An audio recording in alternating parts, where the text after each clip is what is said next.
Welcome back and thanks for staying with us. From homelessness to published author, it's the story of a Westmoreland native who is now hoping to inspire people who are homeless. Here's Kian Morgan. Being homeless is not the end of the world. Words that Keith Weatherburn continued to live by. It all started when he was evicted from the place he once called home. I had a fractured left foot and my wife had a young baby. We were most vulnerable at the time. There was nothing that we could actually do to actually help ourselves except to hold the faith. And it was by faith, he says, he relied on as he, his wife and a young child, moving from the streets to living with family to squatting.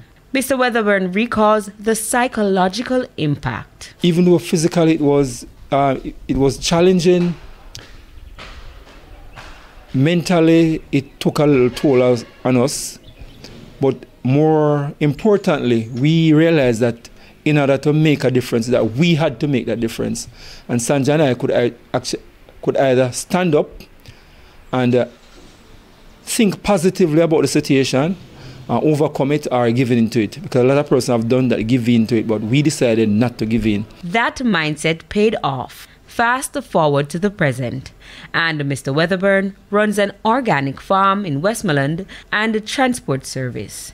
He details his journey in his book, From Homelessness to a Healing Haven, the rise of a thriving entrepreneur. Your humble setting does not define you. Your present situation doesn't define you.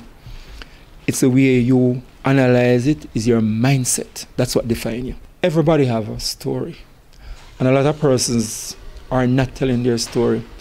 I would just encourage persons who have story and are brave enough to tell their story, do so. One of the reasons for doing that is that this is the way you leave a rich legacy behind. Why wait until you're dead for somebody to be telling your story through a eulogy or something like that? It's best to write your own story. With a ray of hope, I'm Kian Morgan.